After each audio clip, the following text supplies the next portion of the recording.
welcome to another Checiegirl Creations video. So today I will be sharing with you my last creative team video for Shawn Petite. I will be giving a new lease of life to this canvas, and it was created, I believe, with some like tissue paper. Those flowers were painted on with acrylic paint. There's some tinted modeling paste and that like kind of transferred doodled image. And of course I went in with like other paints and stuff. And I just wanted to like prime the canvas, and I wasn't really feeling like doodled image, so I went over that with chalk primer, but then I went over the flowers with some clear chalk primer, and then that will just give it a really nice surface. And then I gave that a really good dry with my heat gun so that I can go on to the next step. And I know over the flowers looks really cloudy, but once I dry it, it'll look clear. And I'm going in with this page that's from an A to Z like map book. So that's the index page. So I'm going to stick that down with some like PVA glue. And I was planning to have like the flowers shining through kind of thing, but from this stage on, that plan went completely out the window as usual. And I'm sticking that down with like PVA glue on my finger. And I'm using my finger just because the canvas is really textured. You may not really be able to see it very well, but it's extremely textured. So using my finger, I'm able to get into all those like nooks and crannies. I'm adding quite a lot of PVA glue as well because I did want that to stay really firmly.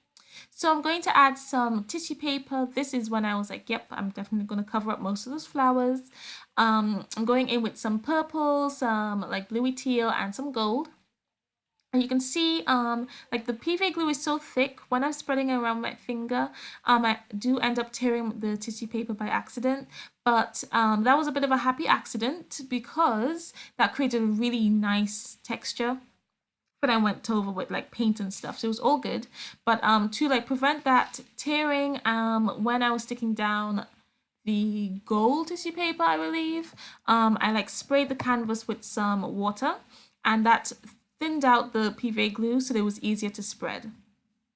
I just gave it like a few quick spritz, and that made it a lot easier, and you can see that I'm able to stick that down without any trouble.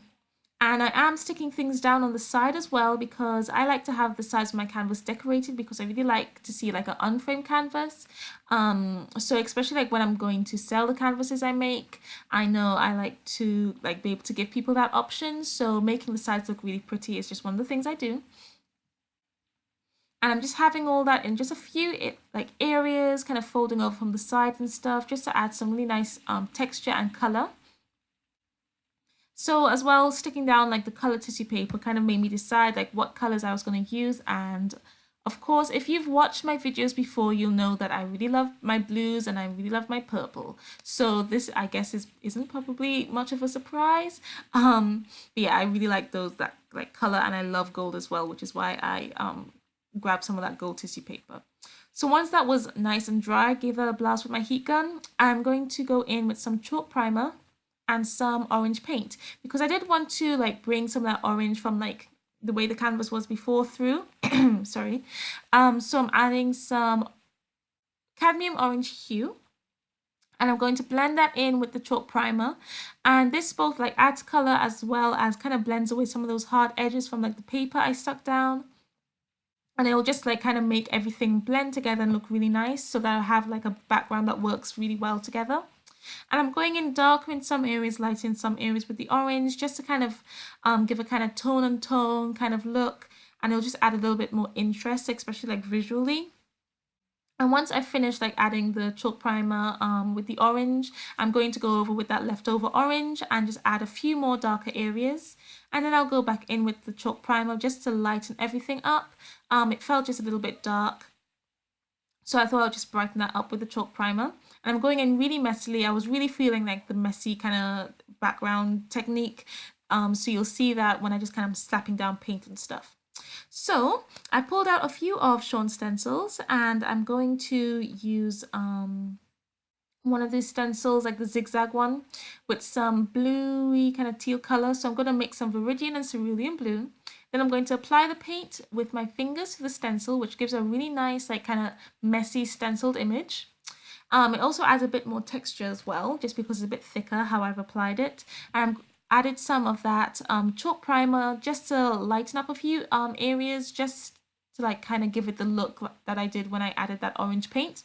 And I also bring some of that stenciling over to the side, just kind of just to kind of bring that together.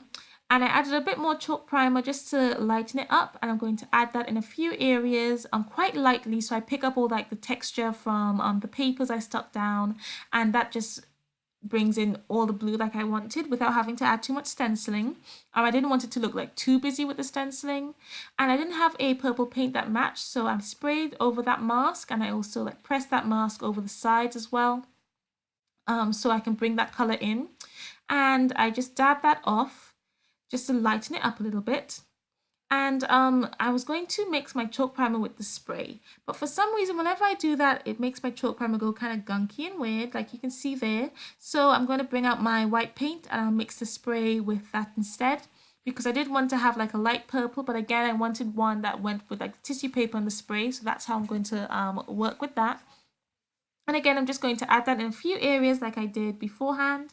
And I did make sure and like dry that zigzag stenciled image before I went in with the purple, so I am able to like go over it without smudging it too much. And again, over the sides, and that just blended everything together nicely. And I was really loving the background, but I got a bit stumped and I had no idea what I wanted to do.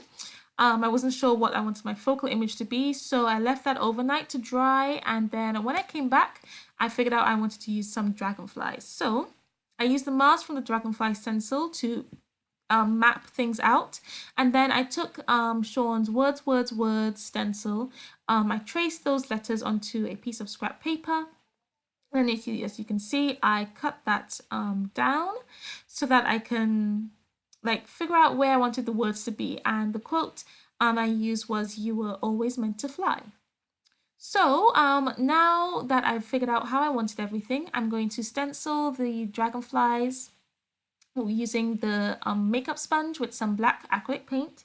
And you can see I could just put the stencil right over where the mask was, remove the mask, and then stencil away. So that's what I really like about like some of Shawn's stencils come with the mask, especially when it's like a kind of biggish image like that, which is just perfect because you're able to like plan everything out and not have to worry about whether you like it or not until you go in when you're completely sure how you want it.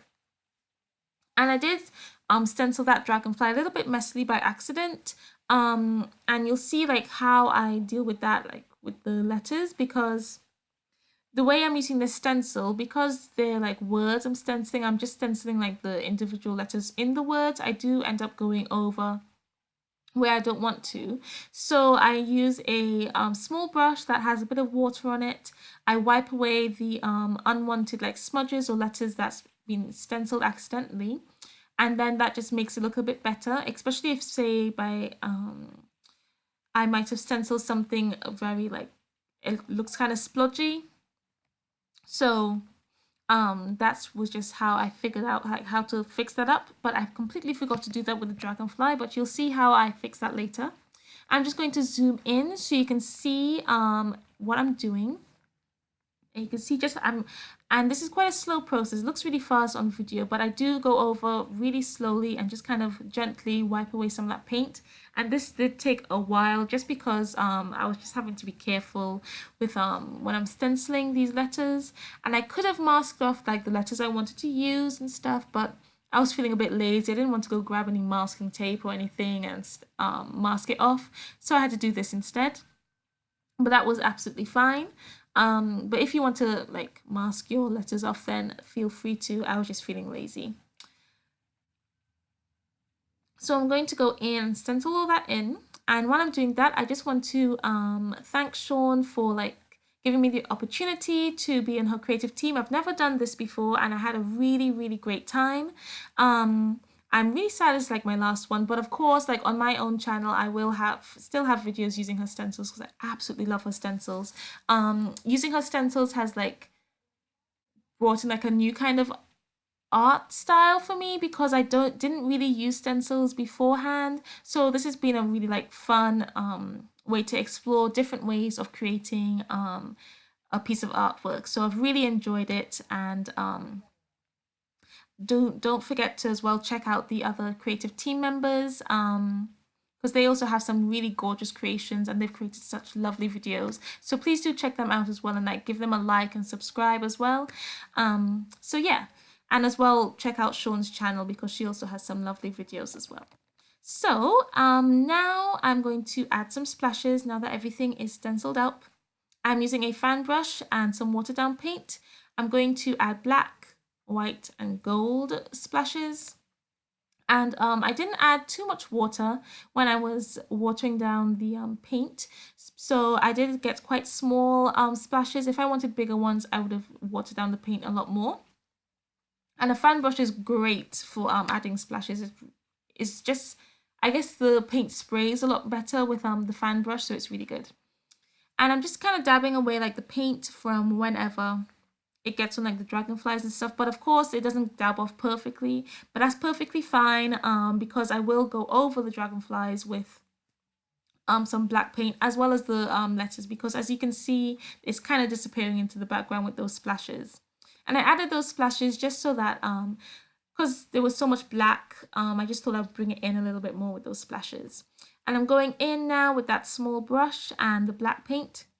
I'm just going to fill everything in, and while I'm doing that, I'm just going to like kind of touch up a few areas. So you'll see me in a little bit mix some orange and some white paint so that I can bring that detail back in with that dragonfly that wasn't stenciled properly. I'll just kind of break up the wings just a little bit. And before I do that, I'm going to add a lovely grungy border using the leftover paint that was on the makeup sponge. And I kind of blend it in with my fingers as well as the sponge because I wanted it to be quite a soft kind of border.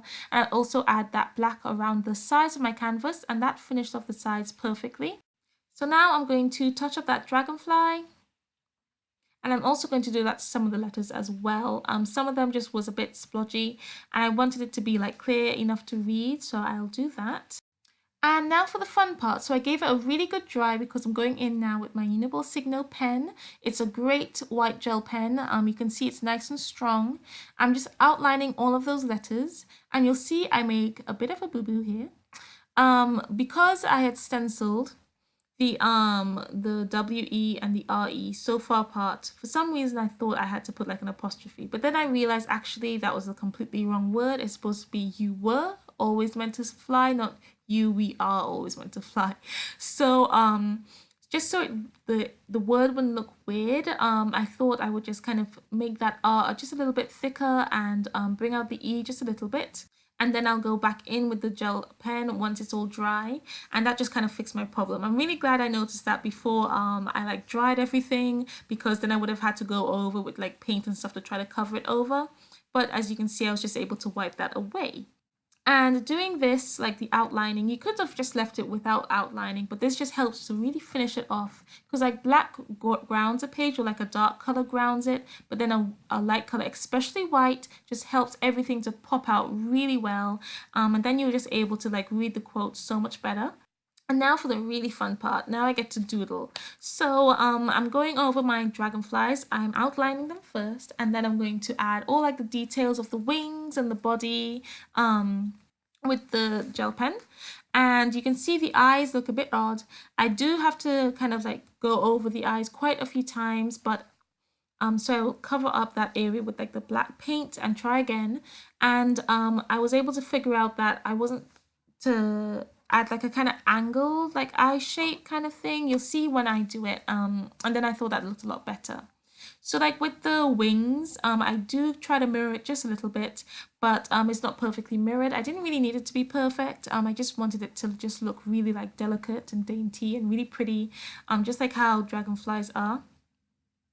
I absolutely love to see dragonflies and demoiselles kind of flying around, especially like around summer. They look so pretty, like in the light and everything, how it catches their wings. And I wanted to be able to capture some of that like wing detail. And I'm doing the bottom wings just a little bit different from like top ones.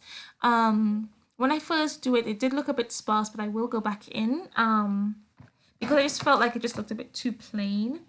And you can see I still haven't done the eyes yet. It took me a while to get it. And like I'm not being perfect with, especially like the body. I didn't want it to look too perfect. So when I went in, I was just kind of like putting the lines kind of angled in different ways. And you can see that's how I've done the eyes with a kind of angled shape. And then I added a little bit kind of like, I think I would say mandibles, not antennae. Yeah, I don't think dragonflies have antennae. So I'm going to say they are mandibles. And I thought that finished off the dragonflies perfectly. And you can see I went in with a few more like kind of wiggly lines in the bottom wing, just so it would look a little bit more like dainty and not so sparse. And now that that is done, I'm going to add some marks. So first I'm going to go in with some black calligraphy ink and the pen. And I'm going to add some like plus signs in a few areas. I like odd numbers, so I kind of did like 5 clusters of these plus signs, and I'm a bit out of frame, but you'll see me now. And I did that with the black, the Uniball Signal white pen, and I'll also go in with some gold calligraphy ink. I love my gold, and I felt as if I didn't have enough gold, so I thought I would just add some more shine. And like with the black crosses, I went wherever I thought the canvas looked a bit light, like too light. And then with like the Uniball Signal, I went where I thought the canvas had quite some dark areas. And like adding these marks just kind of brings everything together, because there was so much black. Bringing this in was a good way to like bring it into the background without it looking too like busy or too like overpowering. I also did add some more black splashes, and then it's the same with like the white. It also adds some more highlights in areas without being too overpowering.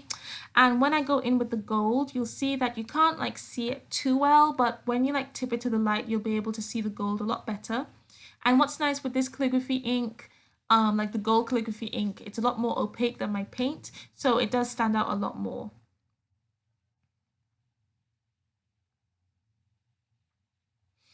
And yes, so once I did the gold crosses, I do go in and add some gold touches onto the dragonflies and like the dragonflies' eyes, and I also add some gold onto the letters just to kind of add like a gold highlight, because of course it was outlined with white, so I couldn't really add a white highlight. Well, I could have, but I didn't think it would look too good, so I went in with a gold highlight, and that just finished off everything really nicely. So I hope you enjoyed the video. If you did, please do give me a thumbs up, subscribe if you haven't already. If you're on my channel, don't forget to click that bell so you get notified whenever I upload a new video, which is every Monday. If you're on, don't forget to check out Shawn's channel, give her a like, subscribe to her channel and everything. And if you're watching on Shawn's, please do check out my channel. If you're inspired and you are watching on my channel, you can like tag me on Instagram. You can check out my Facebook group where you can share your creations, because I would love to see what you guys make, and all of that is linked down below. And yeah, so I think that's it. So thanks again for watching my creative team videos. This has really been a really fun adventure, and I hope to do something like this again. And I hope you join me again for another arty video. Bye.